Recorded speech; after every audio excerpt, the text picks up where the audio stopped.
There was a rustling outside his bedroom door, and he sat up in the bed, now fully awake. The smell of pizza seemed stronger, and although he couldn't see the door of his room, as it opened, he could hear the slight, whispered sigh as it moved. Because there didn't seem to be any lights on in the rest of the house, not even a sliver of light coming from down the stairs, a shiver spread through Carl, and he felt an immediate surge of goosebumps swelling on his arms. He instinctively reached for where the bed lamp had been back in his bedroom in his parents' home, but finding no light to turn on, no sense of familiar security to grasp, released a quiet whimper. Through the darkness, he heard a muted whispering from just inside his doorway, and he gripped the sheets in fear. His eyes had become more accustomed to the dimly lit room, and he could start to make out a figure standing in the doorway, a short figure. "Carl?" It was a female voice. His panic quickly subsided as he recognized the voice and stature. It was Marty, the tiny girl with the long, dark, curly hair and big green eyes.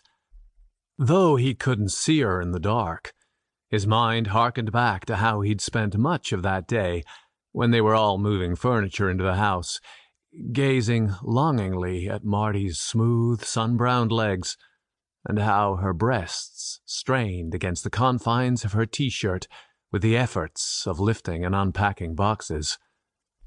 And now, here she was in his room.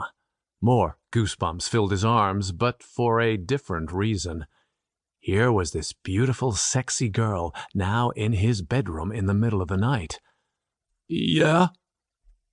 "Do you smell that pizza?" She found the light switch and turned it on.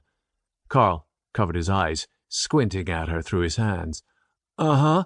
Are Rick and Nancy cooking downstairs?" "No," she said. "There's no light coming from down there. And besides, we don't have the ingredients to make a pizza." There was a soft knock at the front door, which carried clearly up the stairs and into Carl's room. "What time is it?" Carl asked. 1:45. They waited in silence, staring at each other. There was another soft knock. "Is someone gonna get that?" Rick yelled sleepily from his bedroom. "And while you're at it, keep it down, you two." Carl hopped out of bed and his face flushed. He'd momentarily forgotten he was wearing only his underwear. He quickly grabbed his housecoat from where it sat piled at the foot of his bed. He headed down the stairs with Marty close behind him. They crept down in the dark, and when they reached the bottom, headed down the hall toward the front door. As they got closer, Carl felt along the wall for the switch to the outside light and flicked it on.